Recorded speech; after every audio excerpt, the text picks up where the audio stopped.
Hello, hello. It's me again. I've got some just amazing stories to talk about. I'm trying to rev myself up here. In the Bible, believe it or not, really futuristic stories, but they're true. That's my judgment. Uh, and I think one reason why so many pastors kind of gave up on the Old Testament is there was too much in it that just didn't seem plausible, right? Let me get comfortable here, okay? I get one chance to do that. The rest you can complain about. Hi again. My name is Larry, and my last name is Gerndt. It's really a hard name to deal with, but when I was younger, I used to say Gerndt as in burnt. So that's how that went. And I am a retired software engineer, very happily retired, because it was a rat race and almost killed me, as I said before. I don't even want to talk about that because I'm really happy now. I'm happy to be out of that. I wonder how your day is going. I wonder, all you people that are still working, is it still viable out there? Can you still be happy? Um, I'm shaking my head because I just doubt it. And yet here in Brookings, there are some really cheery people working behind McDonald's windows. I mean, they're really, they do seem happy. Um, but this is a small town, and I'm not sure they've been through the kind of trauma that most of us have been through with the scariness of losing a job, or I'm sure they have some of that to deal with out here, but I don't know. I don't know.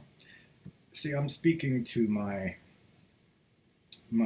I don't trust my perception of the world right now. I'm not sure if I'm perceiving it the way most of you are, or if I'm off in left field somewhere.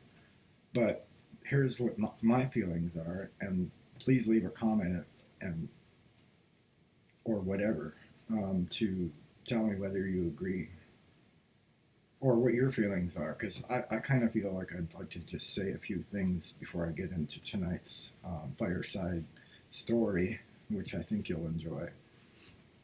It's about Mount Sinai and what happened there with Moses and the gang of Israelites.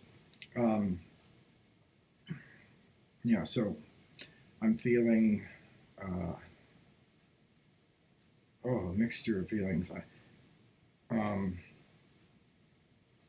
I don't feel like this is the same world that I grew up in, and what's contributing to that feeling for me is, uh, you know, uh, I think it started a few years ago when I started. Yeah, it was during the Trump presidency. I started hearing people saying that we've never seen anything like this, you know, or, and that phrase just kept coming up, not just in political realms, but then in weather, right? Climate. Never seen anything like this. Oh, you can go back and find a big flood in the 20s or something, but I mean, still, the trends are looking bad. Um, but besides, climate change, which I'll just tell you for the record, I think we should do something about it. But I think this would be a really good time for the ETs to release energy technology to us. If they don't want to introduce themselves, fuck them. I think they should. But I think they're trying to respect some sort of prime directive. So, all right, so you're so worried about interfering with us, but I know you fuck with our missile sites. I know you can do that. We all know that. So, are you waiting for our government to take the hint after you harassed the Navy in a you know lighthearted way. Honestly, I'm going to tell you a quick story about that too, because I forgot to mention that last time about the Nimitz. But you saw it on 60 Minutes. If you saw the report, I might as well just go right there right now, and then hope I can regain whatever direction I had in that thread. But okay, you know, first let me just get this off my head. Get this off my chest because it's pissing me off. I'm going to be a grumpy. I don't mean to be so grumpy, but okay, I am angry because the government's report, the first one that we were all anticipating, and it was such a dud, even had the nerve to say there's no evidence that these are extraterrestrial. Of course, it hastened to add that there's also no way to prove that it's not. Well, I beg to differ with that statement because the objects demonstrated physical impossibilities as far as our understanding of science, of physics goes. So that right there, if it's not a quantum leap made by Russia or China, and you said it wasn't, or that it was unlikely, and I agree, or China, Russia, whatever, then what are you left with? So that is evidence of extraterrestrial technology because no one on this planet knows how to move like that. So why the fuck don't you just come out and tell the truth? You know why I think? I think because I don't think this whole disclosure step that we've made here reaches very deep. I don't think the decision to disclose what they've been seeing was from the deep black ops. I think it was simply that the Navy vessels themselves had been seeing these things so often. And in fact, I just heard today that one of the events that occurred was there was two fighter jets, and they were only 100 feet apart, and a strange shaped UFO, which one of the pilots got a glimpse of, flew right between them. So these guys, I mean, it's fascinating first to ask yourself, like, who's flying these things, right? Someone from a different world. It's just amazing to think about. We so rarely think about that, but I mean, I understand that these Tic Tacs could have been drones that were operated remotely, but they're still being operated by extraterrestrials.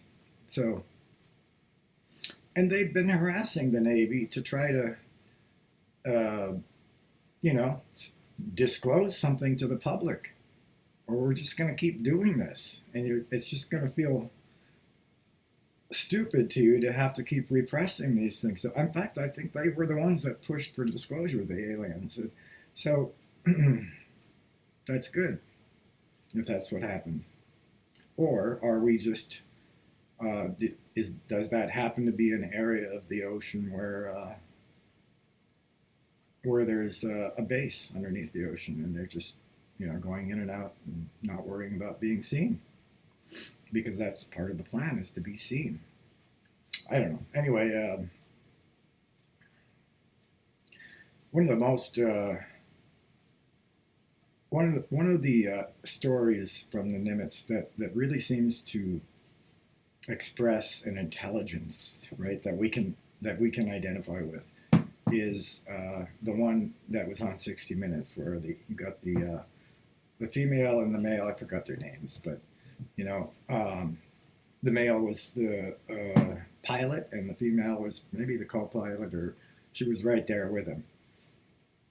And they saw the Tic Tac down below. They had been scrambled to investigate, and so it was down there on right above the water. And they were actually on a training exercise, and they had a rendezvous point that they were supposed to well, not a rendezvous point. I think they call it a Capcom position, where they were supposed to return from when they were done with their flight, as part of the training game or whatever it was. So nobody knew where that position was, except maybe one person, other than the captain, and the captain knew. And yeah, so when they see the tic tac, they decide to investigate. They start flying, decreasing their altitude. And while they're doing that, the tic tac says, "Oh, I'm going to increase my altitude." And so, he's coming down, tic tac's coming up, and I think they were even doing like circles to in order to avoid a sharp decline. And the tic tac was going around with them, and he met right in the middle. And as soon as they were about to collide, poof, tic tac's gone. Now they described this on 60 Minutes. What are you going to say to that? I mean, that was the most delicious little, but no, it gets better, okay? It gets better. Now, before they even had much time to react to what had just happened, they get the radio message that, hey, that object you were tracking, it disappeared, operator, but now it just appeared at your Capcom point. In other words, the secret point at which he was supposed to return at some point. It went there. You got to see some humor in there. Now, if these aren't humans doing this, and I don't think they are, that was a delightful little display of interaction, which seems to be saying, "Hey, we're here. We're not going to hurt you, but we want you to know how much we know, and maybe we want you to start reporting us to your superiors, because we would like to come out superiors." There are certain words that just suck, and ask is one of them. That's why I love the black people for saying axe. It's much easier.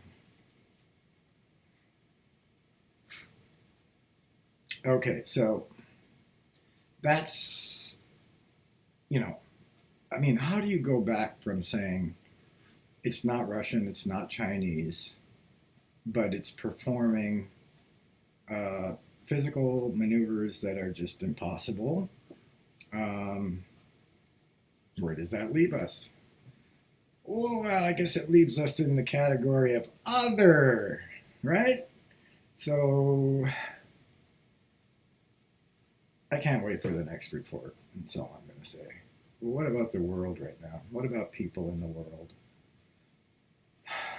I'm just going to admit it. I feel guilty for,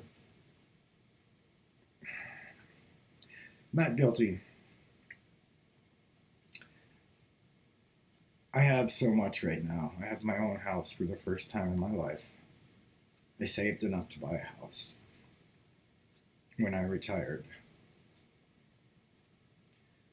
And I still have fairly good health. I'm not gonna give too much credit on the health department, but I'm still here, so that's good. I can still talk. I can still do this, which I mean, I really love being able to do this. It's the hope that whoever you are, I can connect with you. I do want to make that connection because I'm lonely. I have a wife, and she loves me, and I love her, and we have cats, but I feel alienated from so many people that we don't need to be alienated from. Like on the political thing, I used to be a liberal. I'm not anymore. Not that I am swinging towards the policies of the right. No fucking way. Fuck them. But I'm also not a liberal anymore because they don't do shit for us. So one of the favorite things that I heard during the campaign, for Trump's campaign when he was first running to get elected, fuck Trump, fuck Biden too. They don't give a fuck about you. And it had a really good rhythm to it, you know. Fuck Trump. Fuck Biden too. They don't give a fuck about you. And they had some drumming going on. If you saw the Jimmy Dore thing on it, yeah, it was good. In fact, I think that's about one of the only places it aired. But it was great. It's on the internet if you want to look for it. But that's how I feel now. And there's nobody else in the Democratic Party that's going to come up. They're all a bunch of woke liberals who brunch types who are very happy just to have the status quo back because they were doing good in the status quo.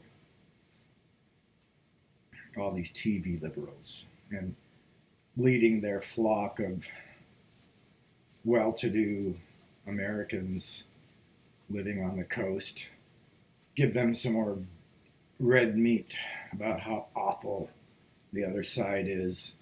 God, I can't believe the vitriol on Tucker Carlson. Anybody with half a brain can see that most of the time Tucker's right. And there I just lost half my audience. Believe me, you would not have heard me say this about Tucker 2 years ago.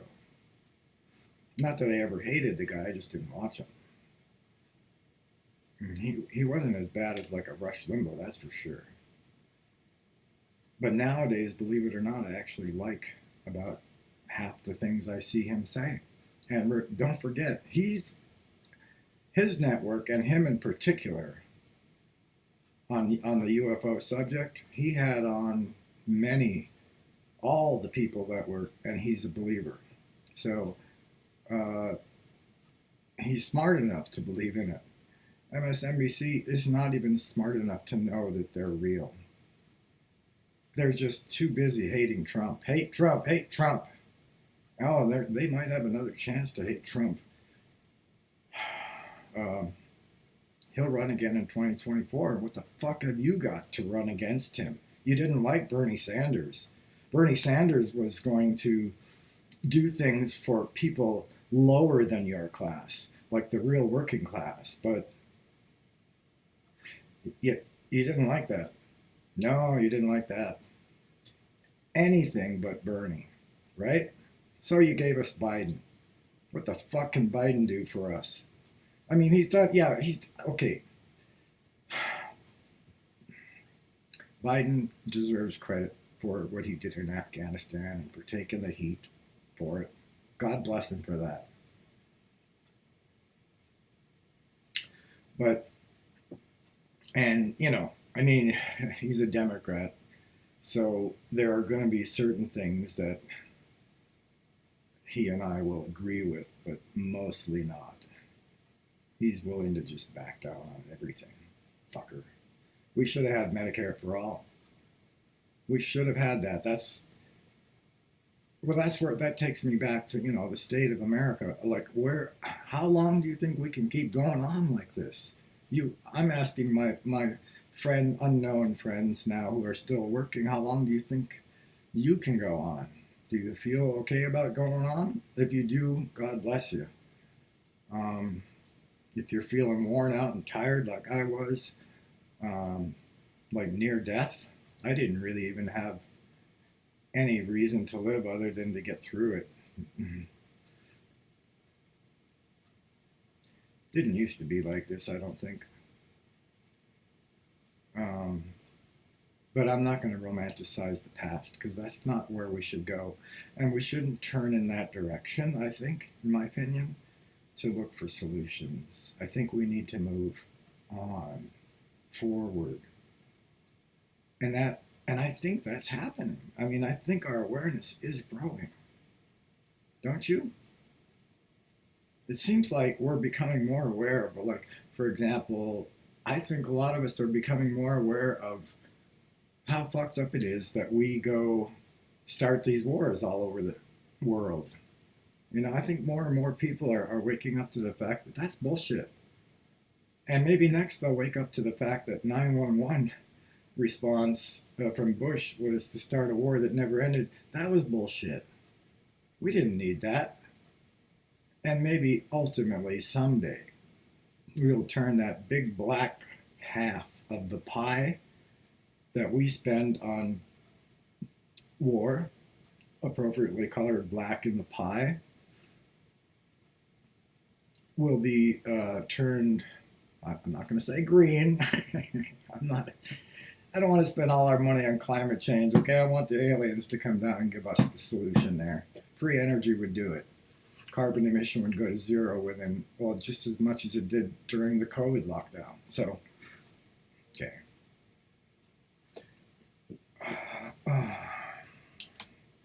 I can even, well, I got my leg up now. I can really relax.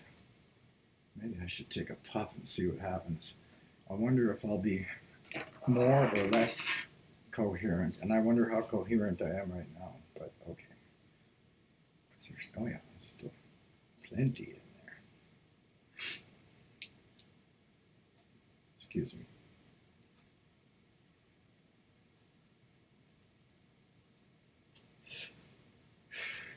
Oh.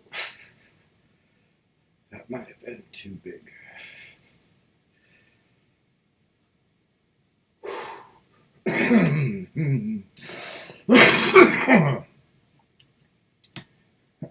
I'm so sorry. Oh, am I? I'm sorry to be gross.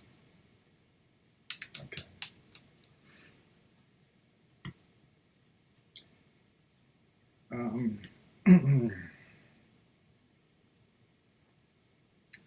So, my friends, my working friends, I have a prayer for you, and that prayer is that it goes easier for you from now on out. And for all those people that don't want to go back to work Monday, but have to, I just want to tell you I understand, man. I understand. Better days are coming, believe me. This is when I say believe me, what I'm trying to say is that in my best estimate, things are going to get really great. But it has to get really dark first, apparently. Isn't it dark enough? I don't know. What else? What's in the news? Oh, so a submarine hit something so hard that it injured about 8 submariners. What are they called? Just Marines, yeah. Yes.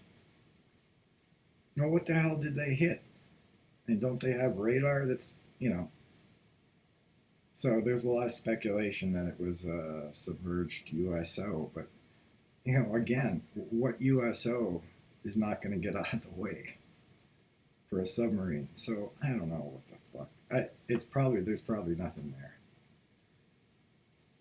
Okay, and that was extraneous cussing. Got to keep it when it's really choice. That's when you want to say fuck, but not every fucking time, right?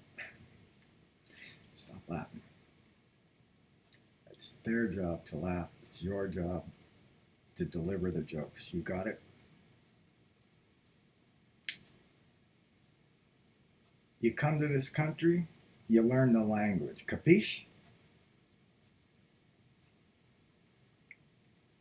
Okay, yeah, I'm forcing myself not to smile. That's what that was. Oh, Larry, would you get off yourself? God, you're a fucking narcissist. Okay, yeah, so this is the world we're living in, and I've never seen anything like it. And if you're a youngster and you're wondering, what was the world like when you were a kid? Well, it was really different.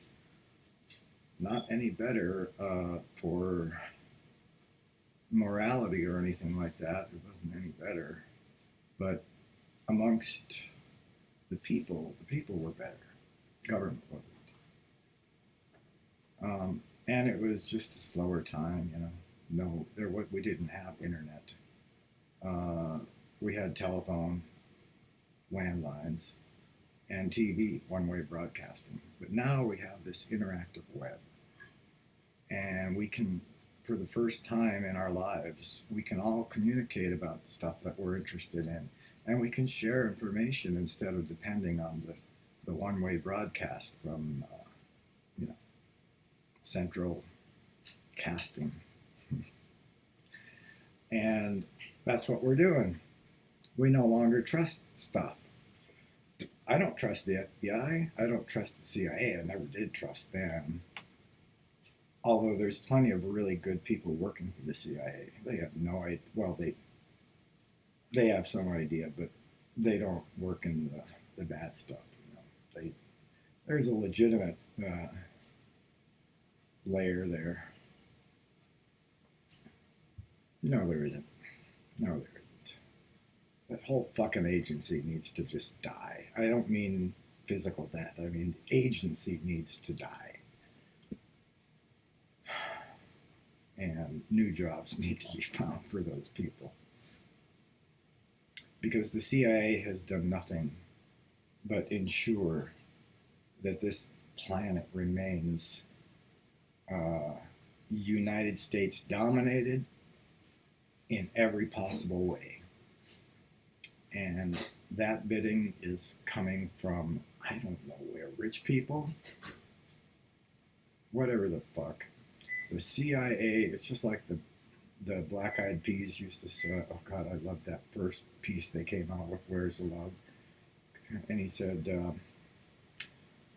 they talk about terrorists. Yeah, we got terrorists here in the USA.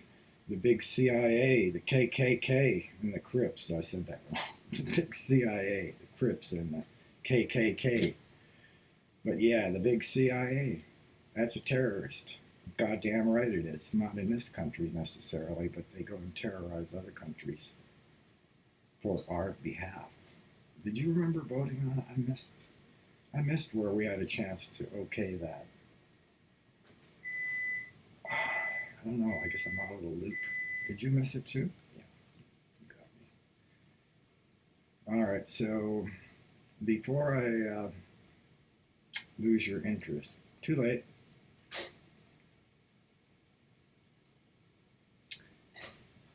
I'll give you some biblical gold. Now remember, folks, I'm not a religious person. I am someone who simply believes that the stuff I read in the Old Testament and the New Testament, they seem like true stories. And so, because of the pressure I told you about in my very first episode, which probably nobody's going to go back and watch, but my sister was a New Ager, my brother was a Christian. They were both way older than me, and I was in between. And I started out a hippie, New Ager, and then as I grew older, I had got hooked on meth when I was about 20. Let's just say 22 years ago, something like that, for 2 years while I was laid off, and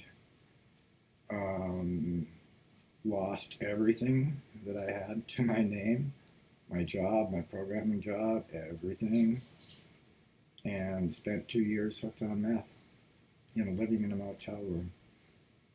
So it culminated in a suicide attempt, which did not work. But they had put a chest tube in me, and oh my God, that was the most painful thing I've ever felt in my life. Anyway, my father spent 2 years helping me get back on my feet by paying for my rent. I promised him I would never touch the stuff again, never have, never will.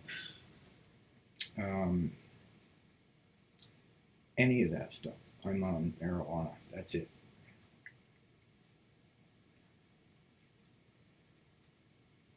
It feels good to say that too, to know that my father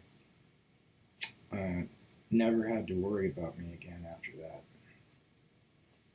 Anyway, why did I tell you all that? Oh, I told you that because that is how I came to read the Bible. it's funny, but unless you get hooked on meth and lose your job and, like have that much time to read the Bible, you're probably never going to read it. Well, I read it because I kind of had to, because my brother was trying to save me, or had in the past, and I just wanted to read the source material and figure out, what's really in there. Because man, religion was looking worse and worse to me at the time, and I was right. It really was bad, and it's gotten worse, as you know. But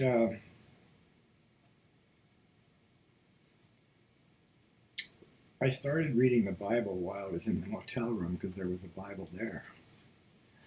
And man, something took over, and it was just like, well, I also had, the desire to investigate the ancient alien evidence in there too, to see what I could make of it.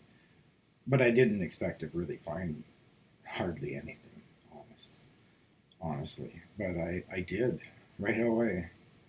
And the first thing that I really sunk my teeth into was the story of Adam and Eve.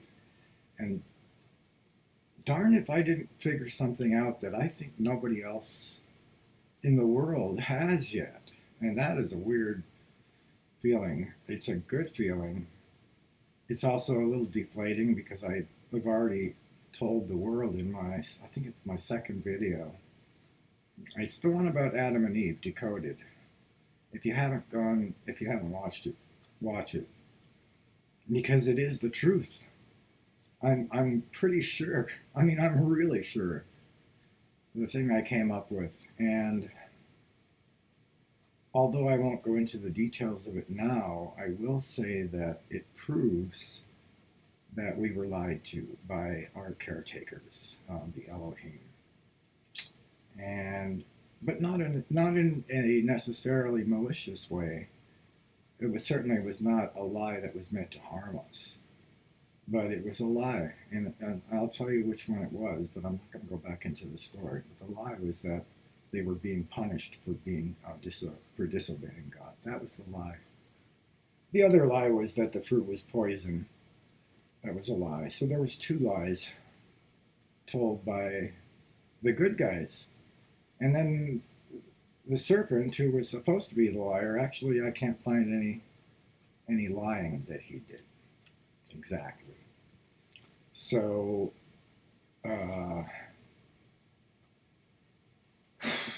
so then that puts everything in a new light, a little bit of a new light, because it shows you that this was not God, first of all, because God wouldn't lie, I don't think. Who knows? I'm not going to speak for God. Although I would love to, but yeah, he'll press the smite button and I'll be gone. I know, some of you don't believe in the white-haired guy in the sky, neither do I. But what are you going to do with the verses in the New Testament where he actually speaks out loud? They don't see him, but he speaks out loud in an audible voice for many to hear. Just things like, "This is my beloved son, hear him." You know, is that God, the creator? Or Jesus, was that Jesus' father? Jesus didn't identify. He just said, "That voice did not come from me. It came for you so that you would believe." Interesting. But does he speak? And if he speaks, then I guess I could have a conversation with him.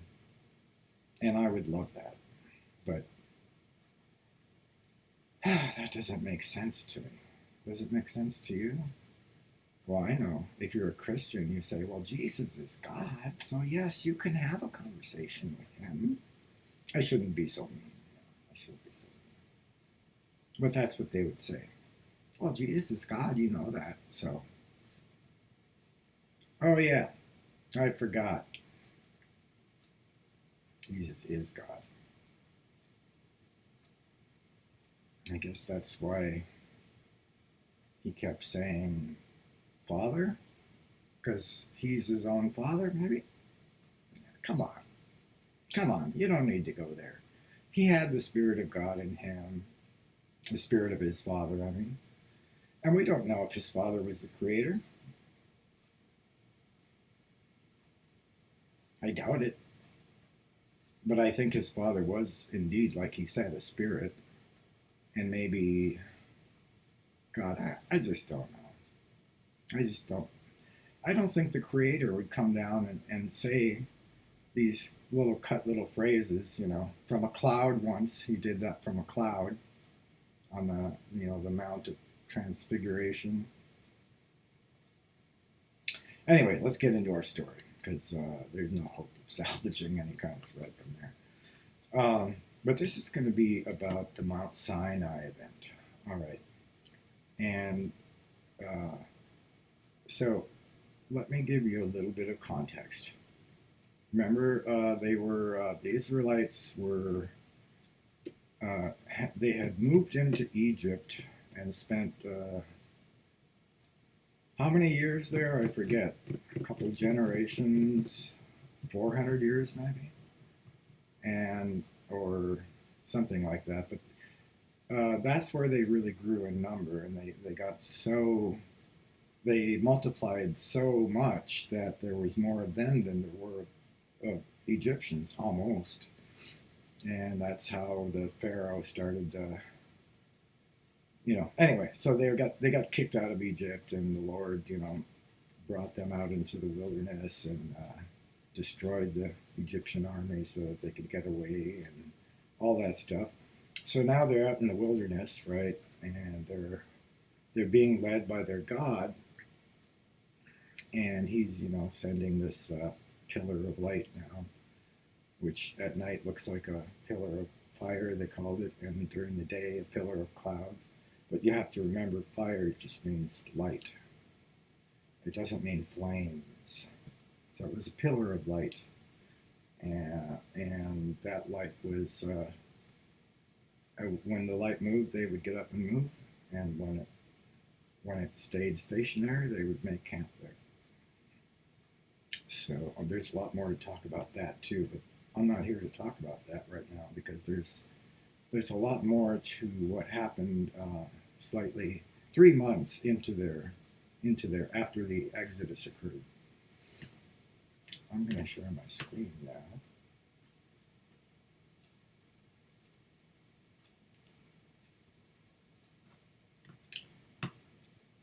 Okay. Nice picture, right? This is my website, Emerging Truths. One man's unorthodox views of selected Bible stories. I think I wrote those words probably about 15 years ago. And that's probably when I wrote most of this. So what happens is that for some reason the Lord, I think the reason he gave was that he wanted the people to believe. I'm not sure why that would have been necessary, given the fact that he had just done the most dramatic thing with the parting of the Red Sea, to let them cross and then send the water down on the Egyptian army. That would have been a pretty convincing event. I don't think I would need to do any more proving to my people about who I am or what I can do, but for some reason, Jehovah said that he would like to meet with them at Mount Sinai. And so there's this great picture here from a painter called Eisen. It's the best thing I could find because, most of this biblical art is kind of lousy. This one has some degree of plausibility to it. So as I reposition myself for reading from my little iPad over here that you can't see, well, you're seeing it on the screen, but it's not in that same place for me, so I'm over here on another screen.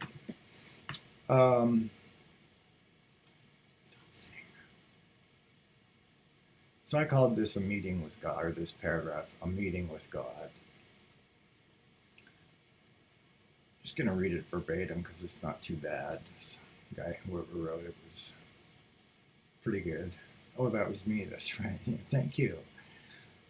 About 3 months after their departure from Egypt, the Israelites were directed to prepare themselves for a meeting with the Lord at Mount Sinai. Just a little backtrack here. The reason I capitalized that is because that's the way the King James Bible does. And so I'm just going to stick with, with that. Certainly not my emphasis. Hang on, I need something. Not more pot. Just, I need to light a cigarette.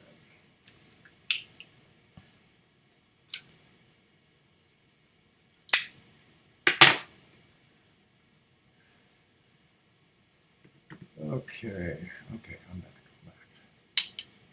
Come on in, come on in. All right, so they're directed to prepare themselves for a meeting with the Lord at Mount Sinai. You remember the classic movie, The Ten Commandments? It depicts this historic event. But unfortunately, it overlooks many of the intriguing details written in the text itself. These details, which I have brought up many times in chat rooms, oh, that takes me back. Whitley's chat. Jim, remember? That's where I met my best friend from the internet, Jim Boyle. I'm going to have Jim on if he'll come on. But anyway, so overlooks many of the intriguing details. As usual, all of the intriguing details get overlooked. These details, which I've brought up many times in chat rooms, remain some of my favorite mysteries I am still trying to solve. To my mind, these details speak of extraterrestrials, a mothership, high technology, and a possible link to a recently rediscovered substance called the white powder of gold. Could it be that this is the substance from which the manna was made? Let's take a look at this fascinating story and see what we can make of it in light of what we know today. Now, for those of you who have never heard of the white powder of gold, let me give you a 3-minute summary.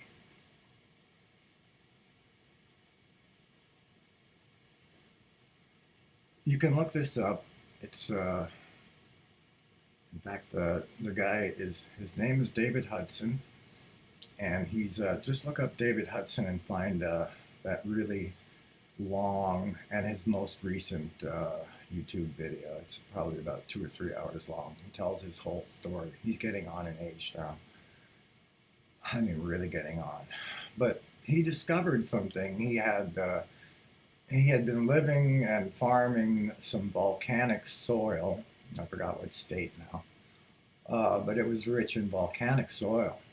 And he had heard that you could take volcanic soil and sometimes leach things like gold out of it and maybe silver or whatever.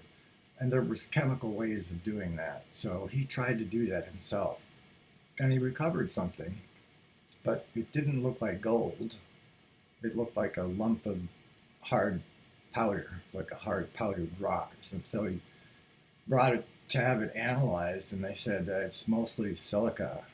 And he said, oh, I know how I can remove the silica, because he had read about that. So he went back and removed the silica so that they could get that out of the way and see what else it was made out of. And now they said, oh, now it's just not registering as anything, meaning it was chemically inert, which there are a lot of things that are chemically inert, meaning they won't, they don't interact with anything else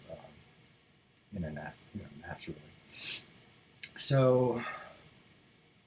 So he didn't know what he had, but he was hoping that he had some gold in there somewhere. So then they went to burn spectroscopy. And when they burned it, what they found was that it was ticking off at all the right temperature levels as they increased the heat. These platinum group elements started ticking off, registering. I don't know what the order of them is, but rhodium and nickel and copper and gold and platinum. Platinum being I guess, the ultimate. But they all showed up in the burn spectroscopy. I can't use that. Fuck that word. Anyway, so now he was really intrigued because maybe he does have some gold in here. It looks that way. But it was not gold in the form that he knew. And he could take a hammer and crush this pebble, and it would just powder and turn into powder. So that's not gold. Long story short, David did all kinds of scientific tests on it to try to figure out what the heck it was, and found out that he was working with some kind of substance that had the ability to disappear at certain temperatures or cycles in a heating and cooling situation.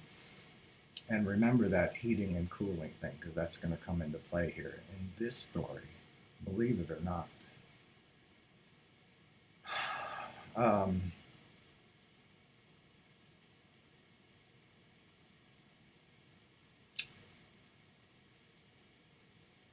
Yeah, and so I'm going to cut it there because I don't want to go too long on this. And by the way, the story died. I mean, the guy was, I'm sure most people think of him as a grifter because he was going around looking for money to contribute to his studio, not his studio, his laboratory, so that he could go into full production with this, because he found all kinds of amazing things out about it. But the story did die, and that makes me suspect. Either he had hyped it and maybe lied about some parts of it and not other parts. I don't know. Or the government shut him down, told him to keep his damn mouth shut. That could have happened. That's the one we'd like to think, right? But I'm not sure that happened. And I think he might be dead now. Yes, he is dead now. Sorry. I mean, good, because now he knows the truth. Tell us! But there's a lot more you can research on the white powder of gold. But it supposedly had, I mean, David thought that it was what they called the philosopher's stone back in ancient times and alchemical times, and it was known to be something which would impart great wisdom and health and an extremely long lifetime, like 1,000 years, something like that, and that's in the old literature. But nobody ever did discover what the philosopher's stone was. And David thought maybe he had found it, and I think maybe he did. But okay, now how does this relate to Moses? Well, it has to do with gold. I'll just say that for now, and then we'll go on. Let's go on with the story here. So my first question when I looked at the map, they start here, and where they want to end up is over here, Jericho. But for some reason, the Lord takes them down this path. And I think it's because this is where Mount Sinai is, somewhere around here. I can't even read that, but it's somewhere around there. Yeah, that's Mount Sinai right there. All right, so they had to even cross the water to get there. I'm not sure how they did that, but we all know about the first crossing, but that was up here. But anyway, my point is, why didn't they just go here? And I think the answer to that is because the Lord had his own business at Mount Sinai. Because what happened was 3 months up into their trek, he says, get ready for a meeting with me at Mount Sinai in 3 days' time. And so he goes on to instruct Moses that I'm going to meet you at Mount Sinai because I want the people to believe And but there here, there's some do's and don'ts, and the big don't is don't gather around the mountain until I say, and don't gather at the foothill of the mountain, at the base of the mountain, until I give the all clear. And anyone that does, and before I give the all clear, is to be shot through. And that meant with an arrow, I guess, because there was no guns. But not only did this rule apply to man, he said man or beast. That's your clue right there. Because think about it, you're not going to punish a beast for crossing a threshold or boundary, right? That wouldn't make sense. He wouldn't know what you were doing or what was he being punished for. But no, he had to be killed. Why? Because I'm thinking radiation, right? So this is a really good example of high technology in the Bible. But where's the radiation coming from?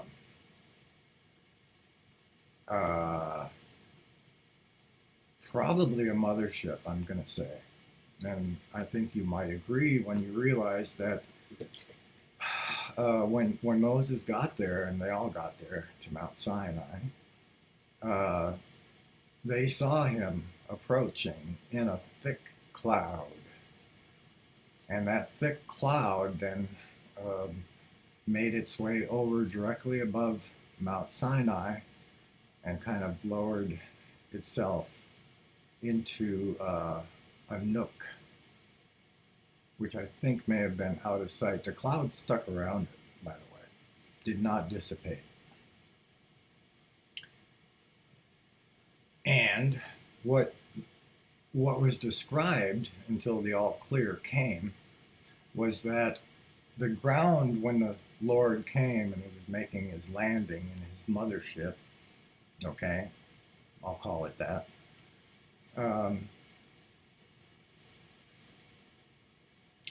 what happened was the Bible says that smoke and flame rose up from the mountain, not coming down from the ship. And that makes sense because ships are not using rocket technology. I have a feeling I mentioned this in one of my earlier episodes, but no big deal. Yeah, so, well, okay, so the natural thing, if it's a volcano, then you're going to say, it looks like maybe the volcano was erupting when he came down on it. And, but it must be connected, right? So what I eventually settled on as a likely scenario is that he was actually taking some of this volcanic ore and making it come up with some kind of beam or whatever, and processing it to make manna, maybe, or fuel, maybe. But I'm thinking manna. Because it wasn't until after this meeting at Mount Sinai that the manna started coming from the sky. So, and then, why would I think that this is the white powder of gold? Well, it's because there's a psalm which says that the Lord gave them the corn of heaven, the food of angels, and they're talking about manna. And so that this psalm is saying that angels eat manna. And as a matter of fact, when they ate it, when these humans, the Israelites ate it, it was okay for a while, but they got tired of it. They wanted meat. And that pissed off Jehovah. And you know what he did? Was that Moses, I guess, went and talked to him and said the people are clamoring for meat. They're really tired of this manna. And that pissed Jehovah off, and I bet I know why.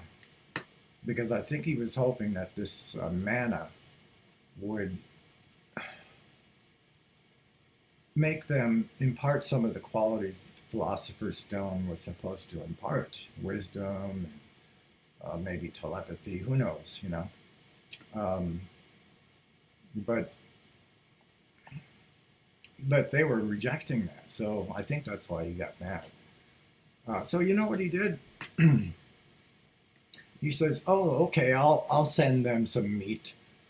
And what he did was he has control over animals. He was able to get a flock of quail, and not just one flock, but like multiple flocks of quail, to just fly over the people and drop dead. So the people were feasting for a while, and then all the dead quail that they didn't eat was laying all over the place and starting to rot and stink. And that was, and he said, "Yeah, I'll give them meat until it's coming out their nostrils." He actually said that. So you can see there is a very combative spirit here in this Jehovah. I'm not sure his heart was really into his job, and I think maybe his job was to try to improve the planet. I mean, I don't know if you know this, but the reason the Jews were called the chosen people was not because they were like chosen to be God's favorite. No, they were given an extra bit of just a little extra bit of intelligence, and their genetically, and their mission was, I mean, what he wanted them to be was priests to the entire world, to draw all men to God and make of the Israelites a nation of priests that would draw all men to God. And that didn't work out. So, yeah, it wasn't going well for him, obviously. I mean, he actually, when Moses first went up on he went up on the mountain twice. I don't know if you know this, but because the first time when he came down, he broke the tablets because he saw them dancing and the golden calf. And God had told him, "Yeah, your people are already going bad down there." And so he came down with those two tablets and got pissed off and broke them, and then went up again. The conversation that preceded that, their first conversation just before he came back down, was that I'm just going to kill them all. Jehovah said, "I'm just going to get rid of them all and start with you. How's that?" And Moses said, "Oh, please, don't do that. Don't do that." But of course, when he got down to the bottom of the mountain, he was really pissed, and had to go up again to get another pair. And let's go on with the story now, because there's some interesting. Right. So manna, the food of angels, is what I was covering. So here's this psalm that talks about it. "So therefore the Lord heard this and was wroth. A fire was kindled against Jacob, and anger also came up against Israel, because they believed not in God and trusted not in his salvation, though he had commanded the clouds from above and opened the doors of heaven, and had rained down manna upon them to eat, and had given them of the corn of heaven." This is the Bible's way, by the way. They always say the same thing in two different ways in order to give it emphasis. So when he's saying that and had rained down manna upon them to eat, it's the same thing as saying had given them the corn of heaven. Man did eat angels' food, cake. No, just angels' food. He sent them meat. Of course, cake is not meat. King James English. It's actually kind of has its good parts, but yeah. He sent them meat to the full.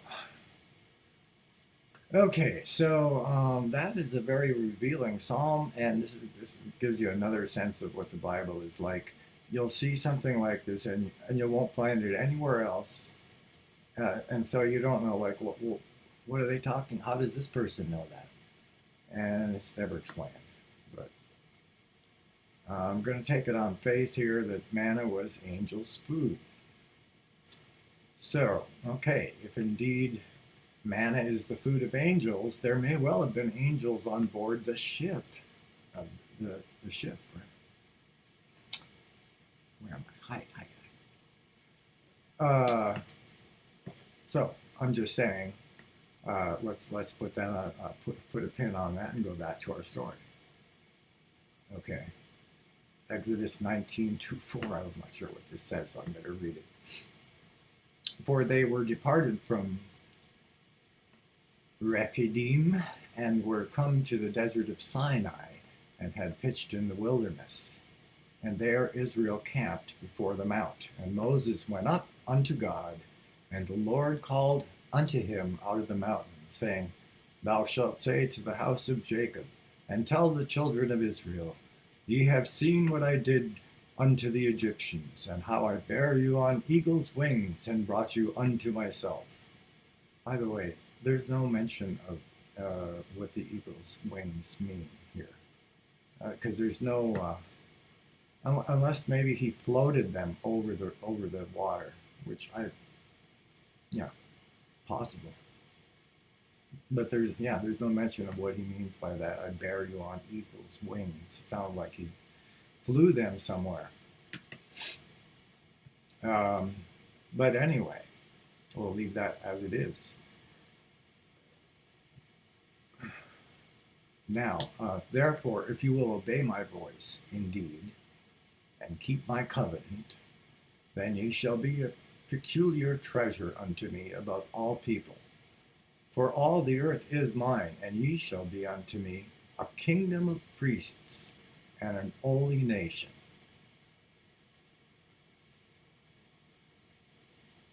Am I one of those people who removes the H when it's preceded by an?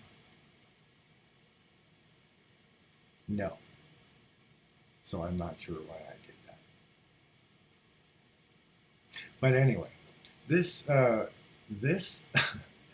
this verse alone explains why they were the chosen people, and nowhere else. So I'm just saying that because if you ever read the Bible, you're going to notice that it's a hodgepodge, and there is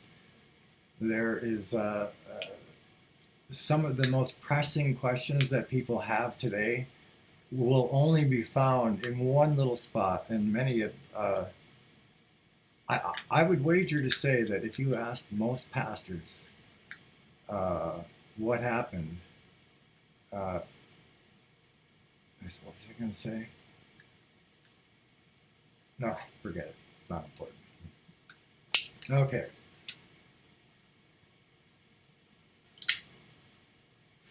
Smoke them if you got them, because I know I need some right now. I mean nicotine, that's all I'm saying. Oh yeah, so this, again, think of just, you now have the answer to a question. Oh, I was going to say, I bet most pastors wouldn't even know. If you asked them, why are they called the chosen people? I think the answer that they would give you is that, well, from that people came Jesus, you understand. So that's why they were the chosen people, because it was from them that Jesus came. No, that's not why. So as I wrote here so appropriately, here we see about the only explanation for the question, why did God choose one people to foster and not the whole world? A kingdom of priests implies that they were intended to bring the rest of the world to God. Okay, so now he goes on to, the green here is all God or the Lord, whatever you want, Jehovah. It's all his words, and then the narrator is in blue. Just telling you, I've colorized these things because I had the time, because I tried to kill myself, and so I was recovering, and I had 2 years to, well, no, wait a minute. Yeah, I did all my studying after I tried to kill myself. I know Jolie's grist. She's gonna. What's the word? Not gristle. That's from steak. She's going to. I lost it. I don't know what the word I'm looking for. I bet you do, but I don't. She's not gonna like hearing me say that. But listen, truth, right? Not afraid of the truth. I'm still here.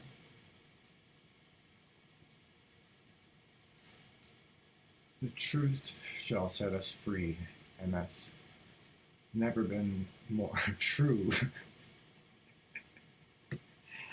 Cracking myself up here. Okay. All right. So God goes on to say, "These are the words which thou shalt speak unto the children of Israel." And Moses came and called for the elders of the people and laid before their faces all these words which the Lord commanded him. And all the people answered together and said, "All that the Lord hath spoken, we will do." And Moses returned the words of the people unto the Lord. And the Lord said unto Moses, "Lo, I come unto thee in a thick cloud, that the people may hear when I speak with thee, and believe thee forever." Yeah, so I see now that it was more about bolstering Moses. Uh, I think what the Lord had, and yeah, I remember my thoughts here now too.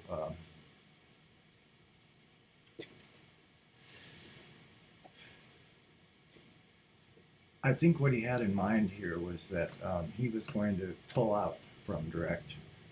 He was sick of it. If it really was 40 years, yeah, he was sick of it, and he just wanted out, and he wanted Moses to take over, and so he wanted Moses to have, this conversation with the Lord right in front of all the people there at Mount Sinai, so that they would understand that he is the one the Lord has designated to be their leader. And that way, then he could pull up from Mount Sinai after having completed his mining operation, and all of his angels are getting high on manna and saying, "This shit is good, man." And God said, "Well, of course, it's glorified angel dust, and I made it myself." But anyway, oh,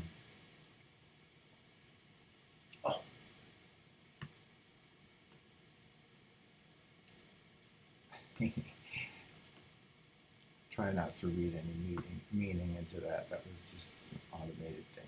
Sometimes that just happens. Okay, so the Lord said unto Moses, "Go unto thy people and sanctify them today and tomorrow, and let them wash their clothes, and be ready against the third day. For the third day the Lord will come down in the sight of all the people upon Mount Sinai, and thou shalt set bounds unto the people round about, saying, Take heed to yourself that ye go not up into the mount, or touch the border of it. Whosoever toucheth the mount shall be surely put to death. There shall not an hand touch it." Oh, I did it again. "There shall not an hand touch it, but he shall surely be stoned or shot through. Whether it be beast or man, it shall not live. When the trumpet soundeth long, they shall come up to the mount." So the grammar, got a. So he's tacking on at the end there. You could kind of put a but in there. So, but when the trumpet soundeth long, then it is okay to come up to the mount. So very clearly there, he's saying that there is some kind of radiation hazard, right? I'm going to just say radiation. I don't know. Something like that. What this sounds like to me is that there's going to be a radiation-like hazard during the time while the ship is landing on the mountain. The Lord commands that any man or beast which is in the danger zone at that time must be killed, not as a punishment, otherwise beasts wouldn't be mentioned, but rather perhaps to prevent spreading a contamination such as radiation poisoning. However, after the ship lands and finishes whatever it was doing to cause this danger, the trumpet will sound the all clear, and then it will be safe to approach the mountain. So that's just my recap of what I read above. And Moses went down from the mount unto the people and sanctified the people, and they washed their clothes. And he said unto the people, be ready against the third day. Come not at your wives, meaning don't fuck your wives. Not sure why, but I think maybe the Lord doesn't like the smell. And it came to pass on, I'm sorry, I love the smell, but no accounting for taste. And it came to pass on the third day in the morning that there were thunders and lightnings and a thick cloud upon the mount, and the voice of the trumpet exceeding loud. Okay, so let's read that again. On the third day, there were thunders and lightnings and a thick cloud upon the mount. So thunders and lightnings is kind of interesting because we don't ever hear a report of UFOs making any sound at all. Some of them are just huge, and there's no rumbling of the ground. There's no thunder. There's no lightning. So I'm telling you, he was performing a mining operation right then and there as he was landing. And it says the smoke and flame went up. We'll get to that, I think. And a thick cloud upon the mount, and the voice of the trumpet exceeding loud, so that all the people that was in the camp trembled. Moses brought forth the people out of the camp to meet with God. And they stood at the nether part of the mount, nether meaning under, lower. They stood at the lower part of the mount, and Mount Sinai was, by the way, people often say I'm patronizing. That means I talk down to people. That's a joke. Sorry not to patronize you. Okay, where was I? Meet with God. Can you believe it? Yeah. And they stood at the nether part of the mount, and Mount Sinai was altogether on a smoke, because the Lord descended upon it in fire, and the smoke thereof ascended as the smoke of a furnace. Okay, so what it sounds like is that once the ship got into the mount, like it's almost like this picture up here, right? I think the picture actually does. Yeah, the picture kind of read the text. Whoever, Eisen, he read the text, which is great. Everyone should. And it looks like he's depicting like an inner part, and here's you were not allowed to be anywhere near here, but until the trumpet sounded. But it sounds like what he's describing now is that once the ship got down into this area, then there were thunders and smoke and flame and ground quaking went up. So his ship was causing that to happen to the mountain. So clearly a mining operation. I can't see any other reason. There would be. I'm sure he thought it would be very impressive. They'll see fire and all that, and they'll think it's like a big dramatic display to show us who's boss. When in reality we'll just be like doing a mining operation. So that'll serve two purposes with one, kill two birds with one stone.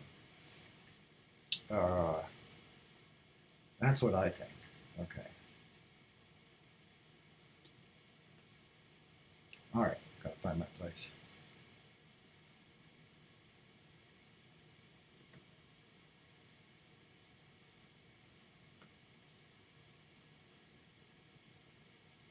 Okay.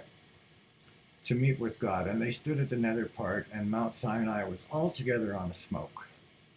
Break, because the Lord descended upon it in fire, and the smoke thereof ascended as the smoke of a furnace, and the whole mount quaked greatly.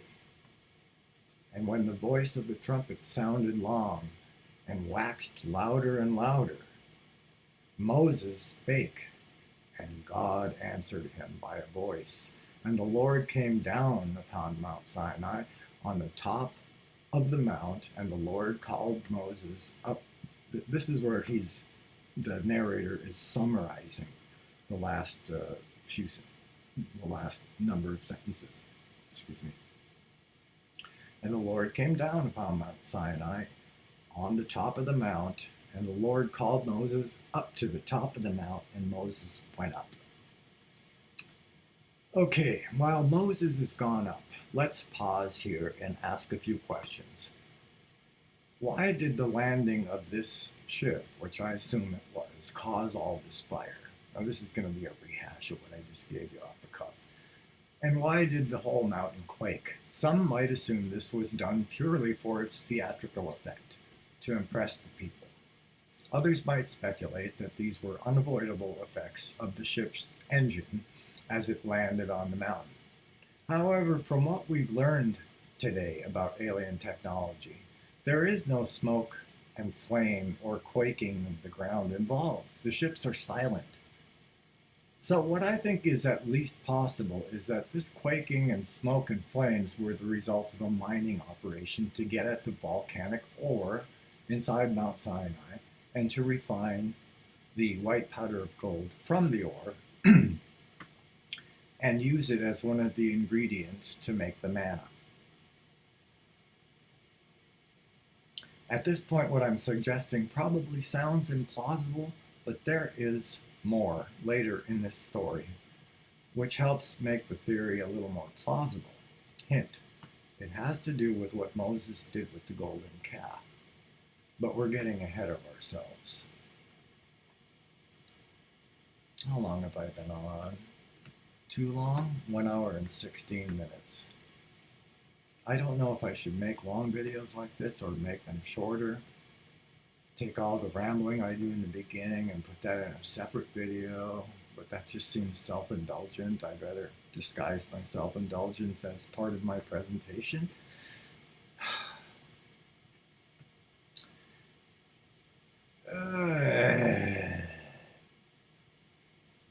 But I love what's coming up next here. The Lord's beautiful appearance is shown to many. Now, we don't, we haven't been portraying him as beautiful in spirit, but, well, in his defense, there were a number of good things about him. He had a soft spot for the downtrodden. He liked what was I going to say? He loved the widow and the orphan, because in that society, if you were a widow and orphan, you didn't do too well. And so he would always think about ways to prevent kids from being orphaned, or just make sure that the people understood that the right thing to do is to support widows and orphans. So if that came from him and not Moses, that was a nice thing. But anyway, so here, what he's doing here is really interesting. I mean, he does give them a beautiful appearance of himself. Then went up Moses and Aaron and Nadab and Abihu and 70 of the elders of Israel. So not the whole group, right? But a pretty good, all the elders, or 70 of them, and Moses and his brother Aaron, and then Nadab and Abihu, who I have no idea who they are. And then there was under his feet, and they saw the God of Israel, and there was under his feet, as it were, a paved work of a sapphire stone, and as it were the body of heaven in his clearness. And upon the nobles of the children of Israel he laid not his hand. They saw God and did eat and drink. So what you might not know there is that what they're saying is that he didn't kill them. And upon the nobles of the children of Israel he laid not his hand. because they saw him. No, his rule was that anyone who saw him needs to. I'm not sure if it was anyone who saw him needs to be put to death, but he just said that no one's allowed to see him. And that has never been explained. Uh, One of my suspicions is that uh, he may not have been human looking, but or he may not have been a human. He may have been some other cousin or to our human family. I don't know, but uh, lost that train of thought. But I would like to continue. Right. So yeah. So he didn't lay their hand on them, even though they saw him. That's what it's trying to say. And they saw God, and they did eat and drink. Okay, and now the Lord invites Moses up alone. Okay, and the Lord said unto Moses, come up to me into the mount and be there, and I will give thee tables of stone and a law and commandments which I have written, that thou mayest teach them. And Moses rose up and his minister Joshua, and Moses went up into the mount of God, and he said unto the elders, tarry ye here for us until we come again unto you. And behold, Aaron and Hur are with you. If any man have any matters to do, let him come to them, unto them. And Moses went up into the mount, and a cloud covered the mount. There's that cloud again. And the glory of the Lord abode upon Mount Sinai, and the cloud covered it 6 days. That's again, the Bible's way of saying the same thing twice. The glory of the Lord is that cloud, and it's been referred to as such many, many times in other parts. And Moses went up into the mount, and a cloud covered the mount, and the glory of the Lord abode upon Mount Sinai. And by the way, that it's not just a cloud, it's actually lit, kind of a lit cloud, which makes it look glorious. And the cloud covered it 6 days. And the seventh day he called unto Moses out of the midst of the cloud. Now this is very interesting, because what he's saying is that he asked Moses to come to him, but he left him there in that cloud for 6 days before he called him all the way to him. And that, my friends, is what we know, what we call an acclimation period. Sound plausible? It does to me. And I've heard of it in another context, which is too big to drag in right now, so I won't. I'll tell you again, it's coming up in another broadcast where there was an acclimation period, but this had to do with extraterrestrials and not the Bible. And the sight of the glory of the Lord was like devouring fire on top of the mount in the eyes of the children of Israel. So I think, again, we are not to think of flames here, but think of a very thick brush fire, and how just the whole thing looks like it's just one big yellow mass of fire. Or light, I meant to say, not flames licking all this way and that. So the devouring fire was just was kind of this is why I was saying earlier that the cloud, it wasn't just a cloud, it was glowing. It had light in it, bright light. On top of the mountain in the eyes of the children of Israel. And Moses went into the midst of the cloud and gat him up into the mount. And Moses was in the mount 40 days and 40 nights.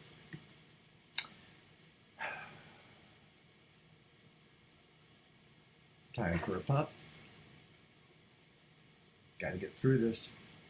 Got to get it out. This is all I can offer you is my research. Because the rest I have to give you is just my fledgling attempt at humor, which is, yeah.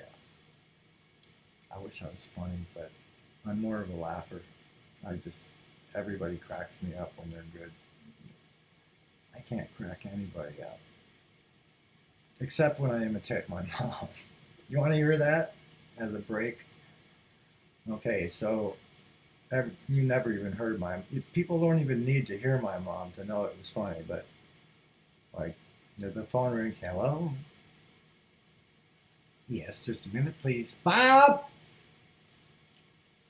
Bob! Telephone!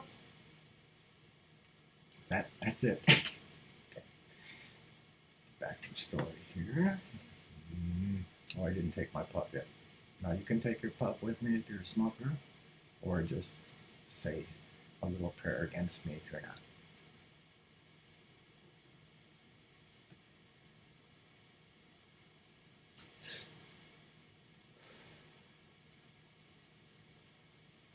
What's that?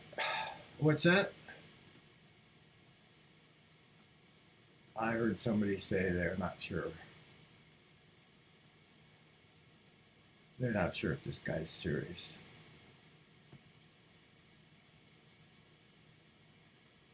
I am. And I'm a good boy. And I'm serious about what I'm talking about here. And I'm excited by it, okay? And I know that I may have the luxury of, quarterbacking whoever this guy was, Jehovah. What do they call it Monday? Quarterback. What do they call that? Monday morning in your chair. Hindsight 2020, whatever. I can't sit here and confidently say, "Oh, this was an asshole. Jehovah was an asshole." I can't say that, and I don't want to. But I will tell you that he seems kind of fascistic to me. And the Christians will tell you, well, that was the way it was, because you see, there's two dispensations. The Old Testament is the dispensation of the law, and they had to follow the law. And then the new dispensation of God's grace was Jesus. And in that area, the law has lessened a lot now. It's just love one another, and yeah. So and abortion, no abortion. Yeah. So all right. So where the hell am I? And I'm good to go now. I gotta puff. All right. So notice that Moses is in the midst of the cloud. Oh, good. I'm going to make the reference I was telling you about where this has happened before. Notice that Moses is in the midst of the cloud for a 6-day waiting period. What could be the reason for this? An acclimation period? In his book, Coevolution, contactee Alec Newell, which I read this book and it just blew me away, reports that when he was transported out of his car, this is right when he was abducted right out of his car when he was driving. He found himself in a foggy, cloudy realm where he could only see white for 24 hours. After that waiting period, his vision began to return, and he was then taken on board the ship. So that's an acclimation period. Why that was necessary for those people is probably similar to why it was necessary to be with God, which we're calling him God. We're using the term loosely here. Okay, so Moses remained with God there for 40 days and nights, receiving, among other things, the very specific instructions about how to build the Ark of the Covenant, which called for large amounts of gold. However, being gone so long, his people had become impatient. The golden calf. And when the people saw that Moses delayed to come down out of the mount, the people gathered themselves together unto Aaron and said unto him, Up, make us gods, which shall go before us. For as for this Moses, the man that brought us up out of the land of Egypt, we wot not what has become of him. But from where did the gold come for this golden calf? To answer this, recall, let me just ask you guys, because this is the fun stuff. I know the Bible a little bit better than a lot of you, right? And then a lot of you probably think you know it better than me, which is probably true. But, well, it could be true. Especially when it comes to chapter and verse. A lot of you Bible thumpers out there are really good. And I'm not. But I want to ask you, where did this gold come from? Oh, you're already reading ahead. God darn it. Okay. So you guys already know. I'm going to read it out loud. To answer this, recall the story of the Exodus, wherein the Lord instructs them to borrow as much gold and silver as they could from their Egyptian neighbors just prior to the Exodus.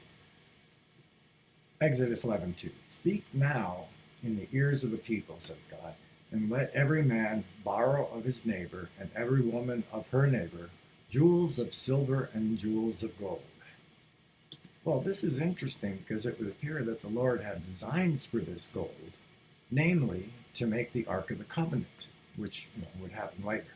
But some of it was used here instead to make the golden calf.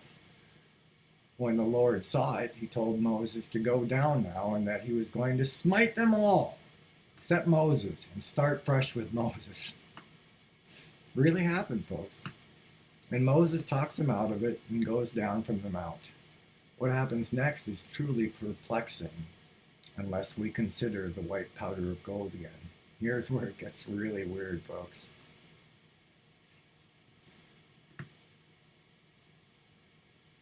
It's an exciting discovery, and I hope I'm right on it. And I really would love to hear your thoughts on it, so please leave a comment. But, okay, this paragraph is called Eating Gold. When Moses sees the golden calf, here's what the Bible says he did. And it came to pass, as soon as he came nigh unto the camp, that he saw the calf and the dancing. They were making merriment, And Moses' anger waxed hot, and he cast the tables out of his hands and brake them beneath the mount. And here I note there's an amazing irony. The people broke God's law about graven images. And Moses, in response, broke the graven image of God's laws. What do you think? Pretty good observation? Yeah, you sound like you're like a stone diatribe. I heard that the other day on Rich's Goof On channel. One of the commenters said that somebody sounded like they were on a stoned diatribe. And I thought back to my days of when I was hooked on meth, and I know how that goes. But that's not where we're at, you or me, right now.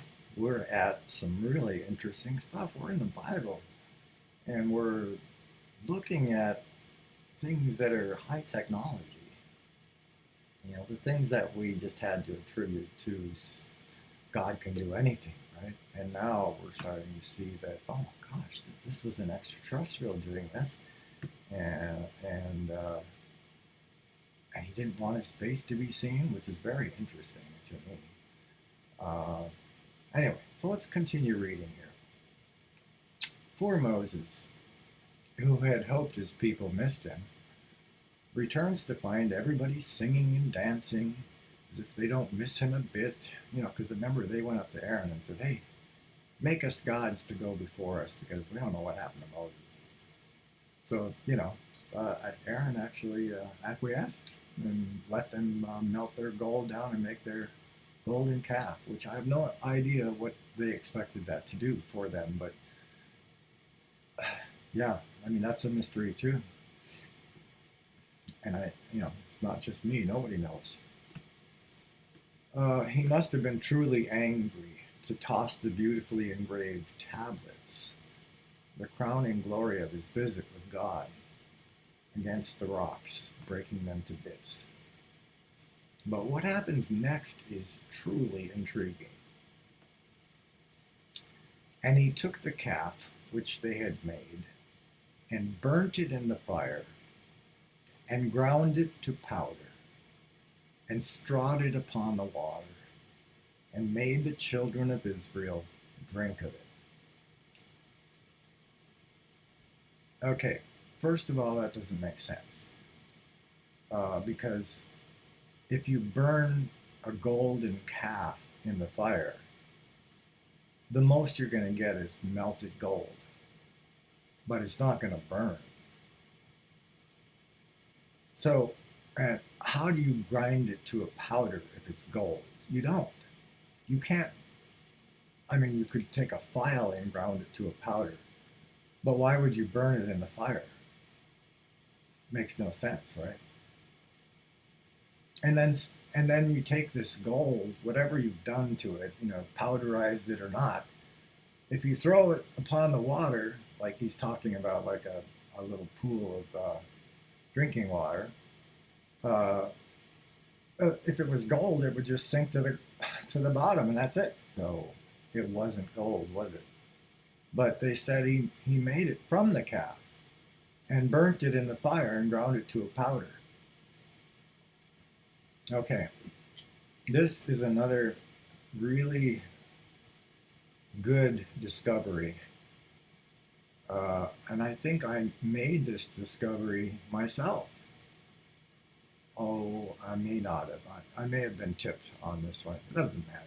The thing is, very few people know about this, but it's in the Bible. And I do think it is a reference to the white powder of gold, because I'll tell you why. Remember when I was telling you about David Hudson and I said that the material that he was getting that turned out to be monatomic gold and platinum elements, and rhodium and all that, he would take a chunk of it and smash it with a hammer and it would just turn to powder. But there was gold in it.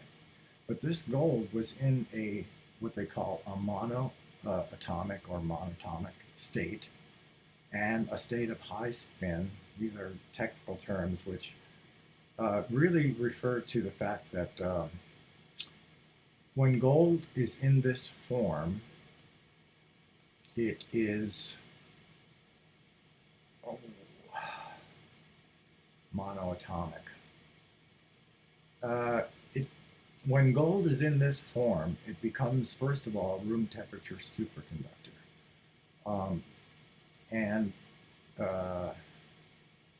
that's something they thought was not possible until now. So far, they still think it's not possible.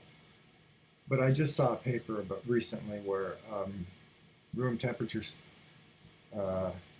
superconductor is something that was patented by that. I don't know if you caught it, but the recent news, UFO news, is that the guy who patented, like what it seemed like he patented a bunch of stuff that has to do with anti-gravity in our U.S. Patent Office, has come out and spoken about, or did he speak? I don't remember.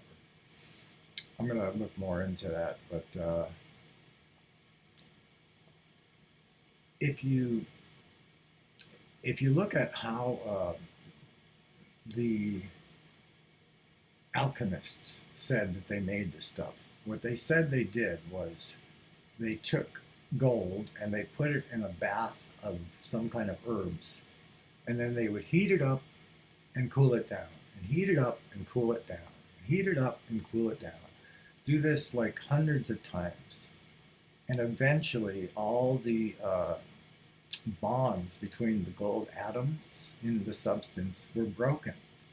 And so that's why they call it monoatomic. It's because the atoms are like all individualized and not valence, interlocked with their electrons the way they normally are in gold. So it becomes something you can smash into a powder. But it also has supposedly all these remarkable health effects. And so I think now we have to, I'm sure I wrote about this next, but we have to remember something, like how would Moses know how to do this unless God told him? And of course, there's no record of God telling him. to do this, nor how to transform that gold. There was never a conversation. But Moses was from Egypt, and it says in the Bible that Moses was trained in all the wisdom and magic of the Egyptians. So he knew everything they knew. Let's move on here. What a remarkably odd thing to do, and it hardly makes sense. How does burning the calf in the fire lead to grinding it to powder? Here we may have arrived at what is perhaps the most convincing verse in support of my theory that somehow all of this has to do with the white powder of gold. You see, the conversion of metallic gold to monatomic gold, involves heating and cooling. Ancient alchemists actually recorded that the gold had to be repeatedly heated and cooled in a bath of special liquids. At the end of this process, the metallic bonds break down and the gold becomes brittle and can be crushed into a powder. But how would Moses know anything about this? Moses the Egyptian. Anyone who's been keeping up with the reports, this was written a long time ago, okay, but at the time Lawrence Gardner had come out with a book that really supported this whole idea. Lawrence Gardner knows that he has uncovered evidence that suggests that the Egyptians knew very well how to make this magical substance, the white powder of gold, and that this is what the pharaohs used to attain godlike qualities, perfect health, telepathy, biotranslocation, and weightlessness. All of this presumably due to the superconductive quality of the white powder of gold, which, when ingested, is thought to possibly transform the human body into a superconductor, such that all intercell communication is done over superconducting paths. None of this is yet proven, however. For some unknown reason, no major research group, public or private, has shown any interest in this substance. So it is left to a small group of researchers who are still exploring the substance that David Hudson had brought to light. The results of this research can be found at this link here. Getting back to Moses, here's a quote which reveals just how much Moses knew about Egyptian science. It comes from the book of Acts in the New Testament. And Moses was learned in all the wisdom of the Egyptians, and was mighty in words and in deeds. Okay, so if Moses knew how to make white powder of gold from metallic gold, this explains how the gold could have been mixed with water and drunk. And it would appear that while it may have been viewed as some sort of odd punishment, Moses may have hoped that it would heal them of their stubborn ways and perhaps place them into telepathic contact with God like he was. Whether that worked or not is not clear from the rest of the story. But keep in mind that God's plans for these people were indeed to make of them priests of the world. Okay, so now Moses has to go back up the mount because he broke the tablets. So after this incident with the gold, I promise you we're almost done, Moses goes back up the mountain again and stays for another 40 days with God. And this time he notes that he neither ate nor drank, nor had meat of it. And this is not the only time that someone visiting with God loses their need to eat and drink. Remember I told you about the acclimation period. I think by the time he was acclimated, he was in the presence of God. And whatever that does, you don't have to eat and drink. You live on the energy in the air. In the secrets of Enoch, having just returned from a long visit with God, is invited by his son Methuselah to eat. And here is his response. Listen, child, since the time when the Lord anointed me with the ointment of his glory, food has not come into me. An earthly pleasure my soul does not remember, nor do I desire anything earthly. So that is a very interesting verse from something called The Secrets of Enoch. which is an ancient, it's an ancient book. It's not something, written by contemporary men. This goes back to the biblical times, but it's not in the Bible. It's in the pantheon of Hebrew literature, definitely.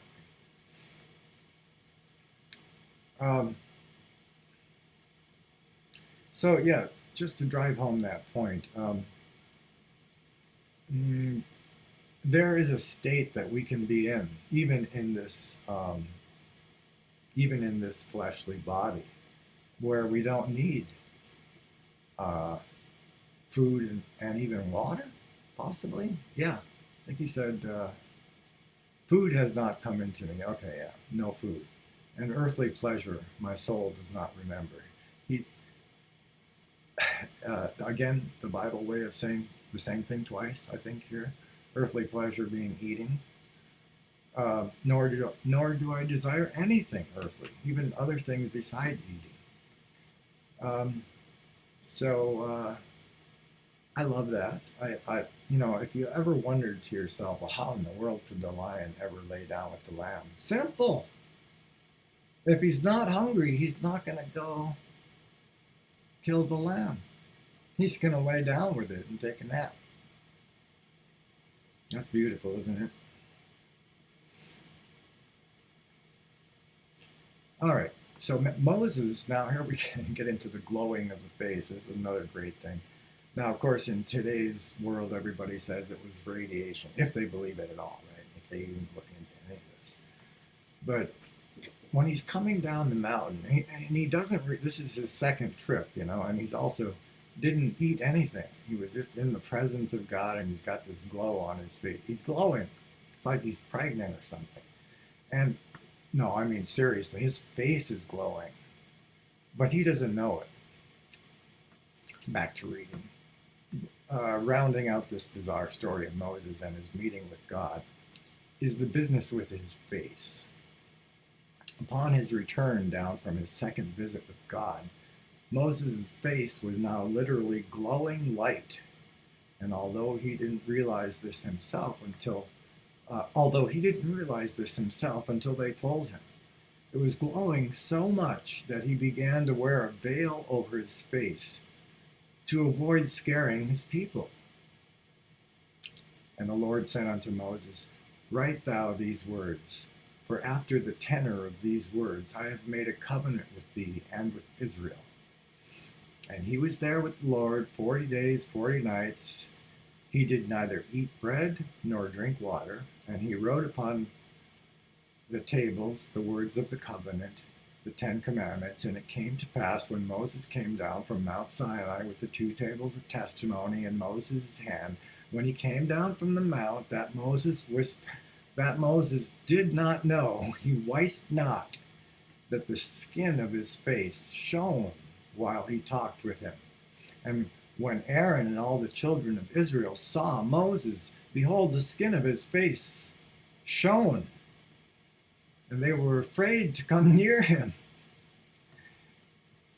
And Moses called unto them, and Aaron and all the rulers of the congregation returned unto him, and Moses talked with them. And afterward all the children of Israel came nigh, and he gave them a commandment, all that the Lord had spoken. He gave them in commandment all that the Lord had spoken with him in Mount Sinai. Until Moses had done speaking with them, he put a veil on his face. But when Moses went in before the Lord to speak with him, he took the veil off until he came out. And he came out and spake unto the children of Israel that which he was commanded. And the children of Israel saw the face of Moses, that the skin of Moses' face shone. And Moses put the veil upon his face again until he went in to speak with him. Continuing on, it may be important to note a parallel here. In the Transfiguration event, this is another article that I wrote that you'll find on this website, wherein God, Moses, and Elijah visited Jesus on top of a mountain. Jesus' face became glowing white, and his clothing as well. Speculating, we might guess this is either a natural consequence of being in the presence of God, or perhaps a deliberate act of God. That's about all we can say. And then I'm promising that there's so much more to this story, but I'm promising you that I'm at the end. What did I say here? Yeah. Okay, so one more paragraph. I've had to skip a lot of this richly detailed account of man meeting with God in order to portray the highlights I found most interesting. There are dozens of other fascinating clues of technology, and I encourage you to read for yourself this amazing story and see what you can make of it. These ancient events reveal highly advanced technology beyond anything we yet know of today. As such, the Old Testament springs to life as a book about our future and not an irrelevant, dusty, old, unbelievable story, which is how I thought of it, originally. And more than that, it reveals some clues about some beings they called the Lord and angels who interacted with us using that technology. Just who the Old Testament Lord was is truly a mystery, at least to me. Whether he is the father of Jesus, I think that was my real question there was, at the time was, do I really think this is the father of Jesus? Well, I can tell you now, today, I am absolutely certain that he was not the father of Jesus. But he was the first attempt at, getting humans whipped into shape. Didn't work. Jesus did a much better job, but pretty confusing that he just let himself be crucified, right? Except that makes him a martyr, and he said in his own words that if he doesn't die, then he cannot produce the amount of fruit that he could produce if he does die and do his work from up there. And I think that means because when he's up there, he can sort of like, he can have a channel to like all human beings at the same time. He doesn't have to like seriously. Judy's saying her prayers, Larry. You have to wait. Okay. All right, she's done. Go ahead.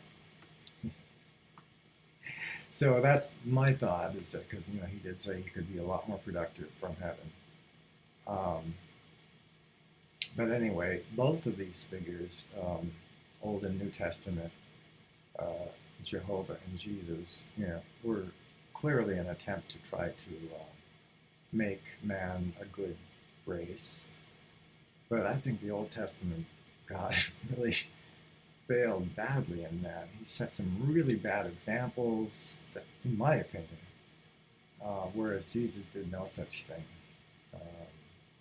And Jesus did not, I'm sorry, I left you in the middle of this paragraph. Let me go ahead and finish this. There are, let's see, the Old Testament springs to life as a book about our future, so to speak. It in the sense that it's describing technology that we have yet to see. As such, the Old Testament springs to life as a book about our future, not an irrelevant, dusty, old, unbelievable story. And more than that, it reveals some clues about some beings they called the Lord and angels who interacted with us using that technology. Just who the Old Testament Lord was is truly a mystery, at least to me. Whether he is the father of Jesus is questionable to me, not anymore. But I do believe, just to be clear, I don't believe that he is the father of Jesus. But I do believe he had man's best interest in mind, and I continue to believe that today. This comes through clearly in some of his statutes, like the ones I was telling you about, the widow and the orphan. And though he has been called with some justification from an honest reading of the Old Testament a barbaric and cruel God, he also demonstrated through some of his laws, though, that he was good at heart and wanted his people to be also. For what it's worth, I'll state my personal feelings. I reserve judgment for this Old Testament God, but I have true feelings for the mysterious Father of Jesus, whomever that may be, and especially his Son, Jesus. for this father and son seemed more like the kind of beings I could fall in love with. And in fact, yeah, kind of have. I'm not going to admit it, Jesus, because you're not doing anything like I think you should. So I'm mad. 2,000 years. They're making jokes about you, you know. The restaurant at the end of time, that's where you show up. And they're in a nightclub, and you come up on stage and say, I'm sorry I'm late. And that's at the end of time. This is Douglas Adams' humor, not mine. Douglas Adams, he's up there now. And that is one man who made me smile down here. Yeah, he's the guy who wrote Hitchhiker's Guide to the Galaxy. You know, his books are way better than the movie, so I would highly recommend that. Well, I think we've exhausted ourselves in this story, and I am so glad I'm through it. Oh, here's a good comment. This is such bullshit. That was 2 years ago.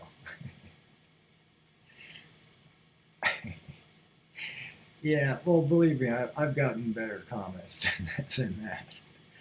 But that's a pretty good one.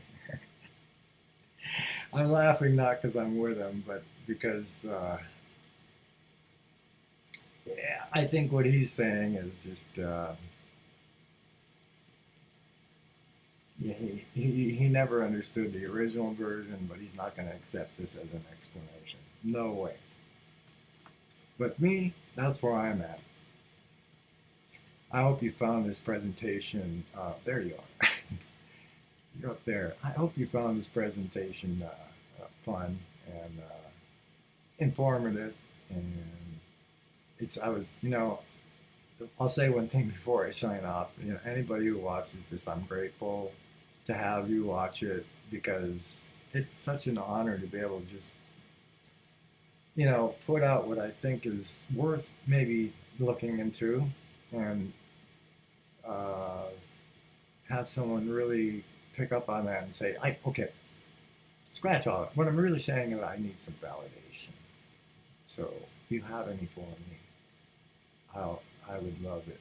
But I'm not saying that I take human validation over the spirit. I always test this stuff to see if it feels right in my heart. And it does. It does.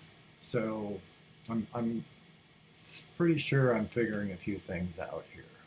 I would really love to find out, you know, whether OJ did it, whether this really happened, you know, that kind of stuff. We'll find out one day. But I think, if anything, that the more we look at examples of technology in the Bible, not that we saw so much here this time, but there's a lot of other examples, you know, that I actually haven't covered yet, have I? Too much. I will in future videos. The Ark of the Covenant is the crowning glory for my technology in the Bible series, or whatever you want to call it. So I'll cut it here for now. If anybody watched to the end, God bless you. Stronger than I am. And I'll see you next time for more stuff. Bye.